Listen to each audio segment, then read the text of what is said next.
The scene you're looking at is a model of my childhood bedroom. This right here is where Super Weasel Kid was conceived. Take it in. My original plan for Walk was to have it be an almost non-interactive experience, just allow the player to explore and contemplate. I did some market research though, and well, that kind of game was falling out of vogue. Not much money in it, so I jammed in some real gameplay. I thought that since this is about my life as a developer, why not show the player what it's like to make a game? I mean, this is like a way dumbed down version of the stuff I do, but to the average gamer it's a challenge. I remember when I first got the jumping code right and hooked it up to a keyboard button. That dopamine rush electrified my childhood brain. Irving came as part of the GameWorks package. I was a little hesitant about using an AI at first, but he became really helpful.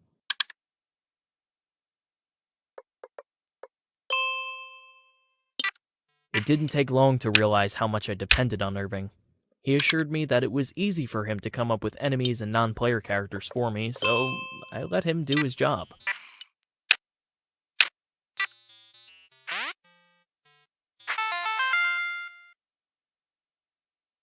Irving told me we couldn't get the original Super Weasel Kid for Walk. Something about losing the files. Kind of a shame, I guess.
The success of Super Weasel Kid paralyzed me. I tried starting a few different games, but I kept comparing them to my big hit. What would people think if I put out something that was worse? That I had just gotten lucky the first time? That I'm a one-trick pony? Eventually, I settled on making a sequel. Super Weasel Kid: Radical Road. I'd been playing a lot of fighting games at that age. Always loved those. I wanted to make one, but I wasn't quite as talented as I would become. So that's why I just had to add combat to Radical Road.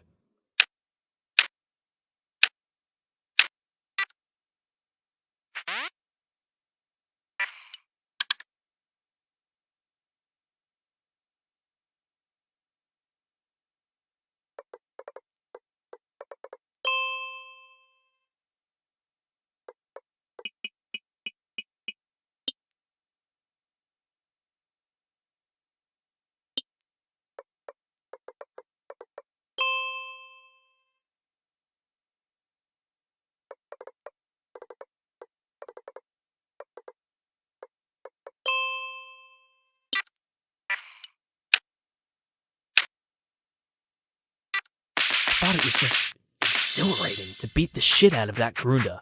But the critics really came down on me for that part. It left me feeling like I had no idea what people wanted. Radical Road was met with mixed reviews, and it made me panic. I resolved to put away Super Weasel Kid forever and try something new. To top it off, my shrew died.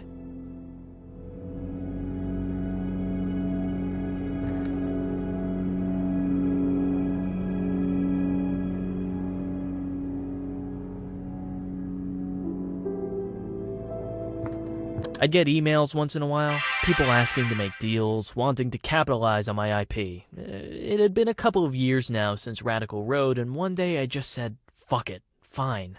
I sold the franchise to the highest bidder.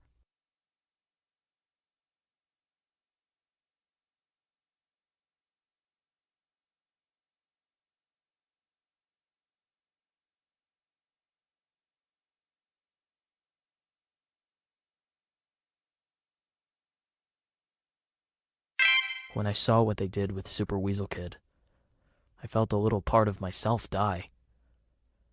But I was 18 years old and loaded. It was actually one of the best years of my life. The next scene is based on my foray into larger scale game development. The plan? Make a fighting game.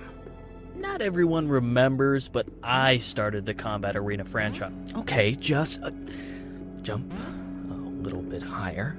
You're almost there. Anyways, as I was saying, I don't get nearly enough credit for starting one of the most popular fighting game franchises in history.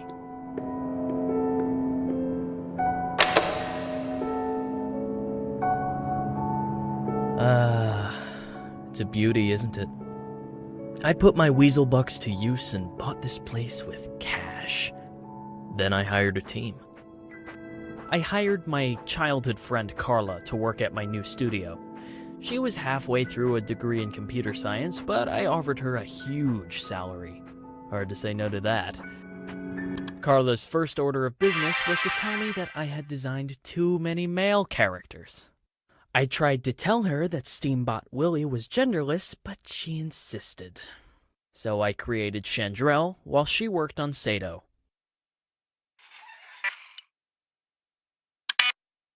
That eye.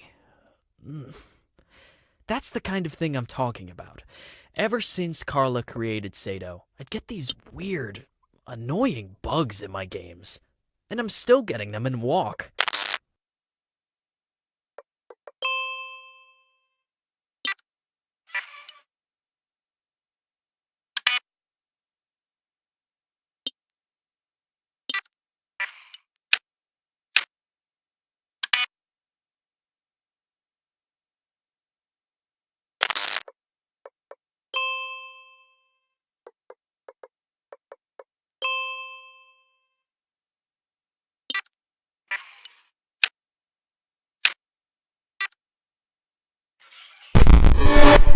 Not exactly sure what Carla did while she was creating Sato. She told me some mumbo-jumbo about pushing GameWorks to its limits. That character was eerie, to say the least.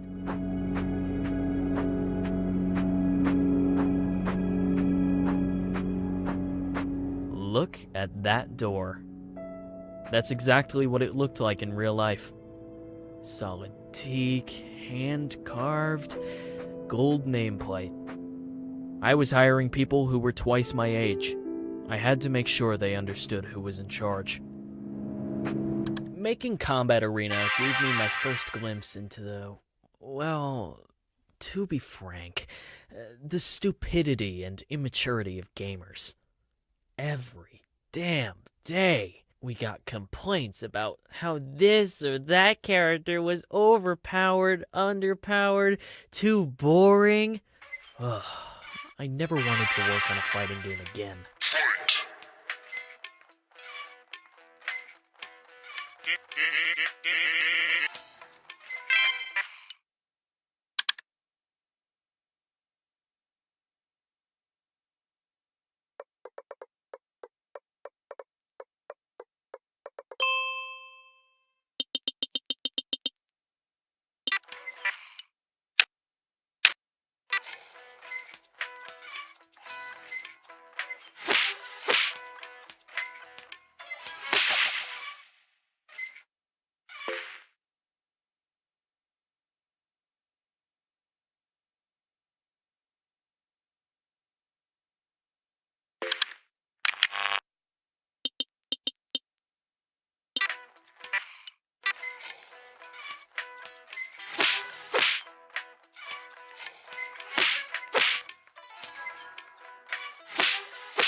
I have to admit, though, coding the punches and kicks was everything I had hoped it would be.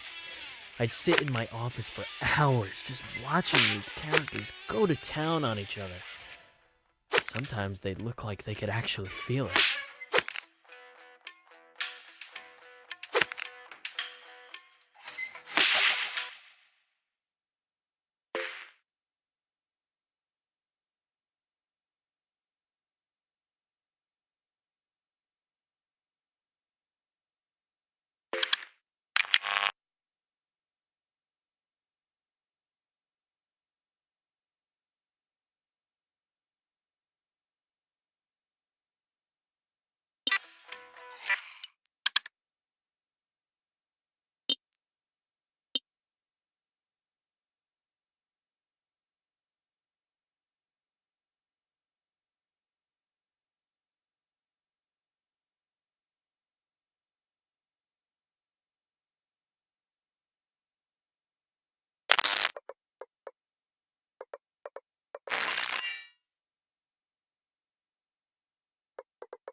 Ugh, God, it was such a relief to ship that game. I hated it by the end. But since my fingers had touched it, it turned to gold. I still had my contract with Game Funa, so I sold the franchise for another boatload of cash. Now that my studio was bigger, richer, unstoppable, it was time to take on something huge. An epic fantasy adventure that only a studio like mine could accomplish. This is when I made Secrets of Legendaria. I put everything into that game. I hired the best programmers, the best designers. I burned through my fortune fast. But this game was going to be epic, goddammit. I paid the biggest gaming streamer to play it live, with hundreds of thousands watching.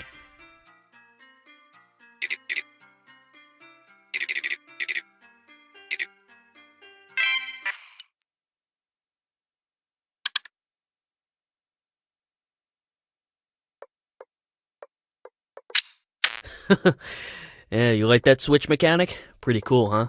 Still got it.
The stream had been going alright with the odd hitch or two, but things took a terrible turn for the worst right near the end. It was chaos.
Secrets of Legendaria bombed. Carla had left bugs in there intentionally to sabotage me. It must have been that, because everything went wrong. And everyone saw it live.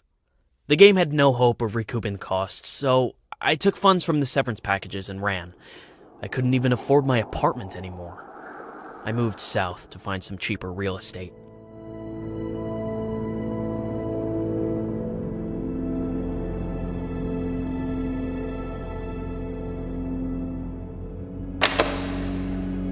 Living in the desert was a miserable experience. I blasted the AC all day, but I was somehow always sweating. I started working on Wasteworld here. It was supposed to be my great comeback. I would wake up, sit in front of my computer, and just stare at the screen with my hands beside the keyboard. After about an hour of that, I'd blow off the rest of the day playing some online game.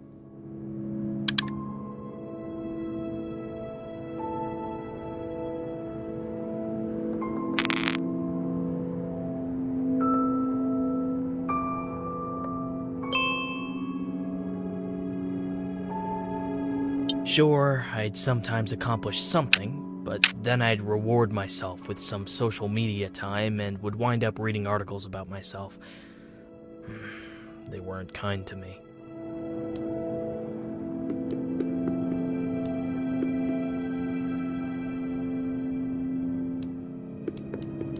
I never finished Wasteworld. I wanted this area of walk to reflect that experience, so I left it half finished. That also saved me some development time. Oof. The heat of that godforsaken place. Most days it kept me inside.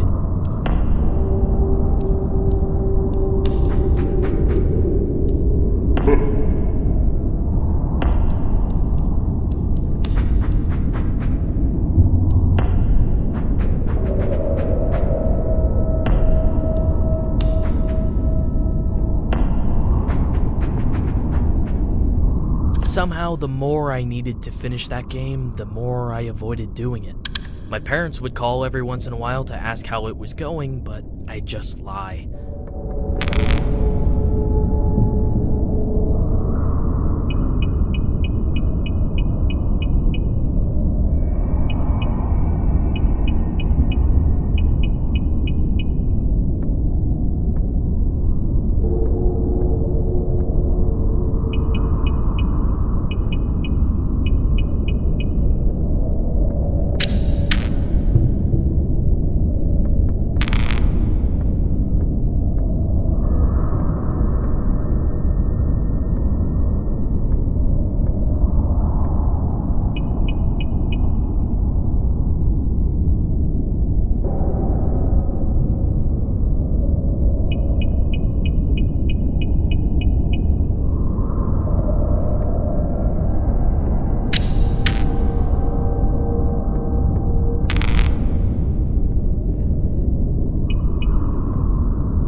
Final straw was those idiotic modders.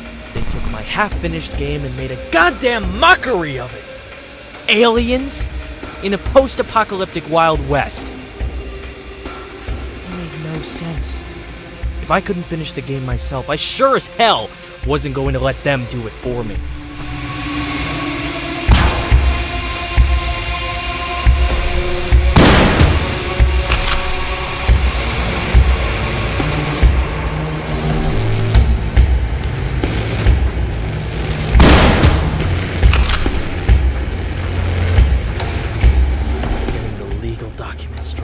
Take on those modders really fired me up. It was just what I needed to bring those lowlives to task. Those gormless basement dwellers were going to pay ever attempt.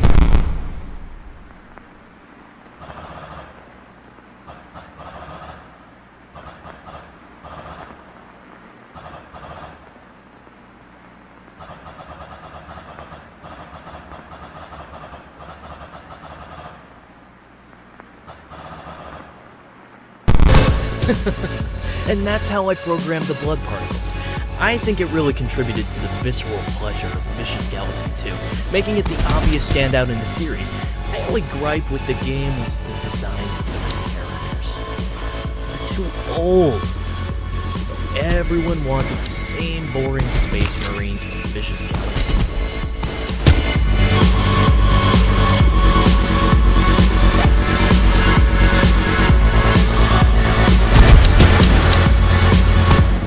Eventually, I got my wish. There was some sort of breach within GameWorks, and a lot of data was lost. I had to create a new squad of player characters from scratch after that. Everything got weird after that breach. It told me that I might be in danger. Danger from what?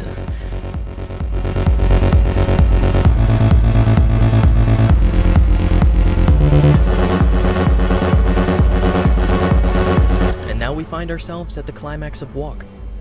The player has to use everything they've learned to solve the ultimate puzzle and arm the bomb. Go on, you can do it.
This probably looks daunting. Switches, those creepy eye things, and a splitter all in one puzzle. But it's the last one, I promise.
You know, I had to lower the difficulty of that puzzle like 10 times before the average player could solve it.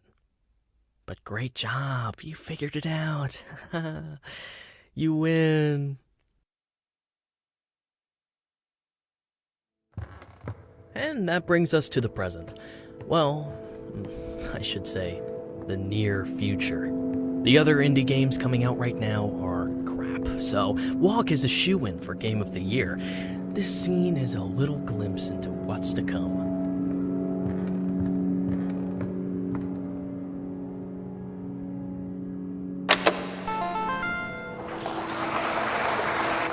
The end. Thanks for playing, I guess. At this point, you just have to walk toward the white door frame and the credits roll. And hey, I'm glad you turned on the developer commentary. I hope my story was as much an inspiration to you as it is to me. This is Lionel Snill, signing off. Did you get all that? Alright, good. Let's get out of here.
Super Weasel Kid was not my first game, that was my first game.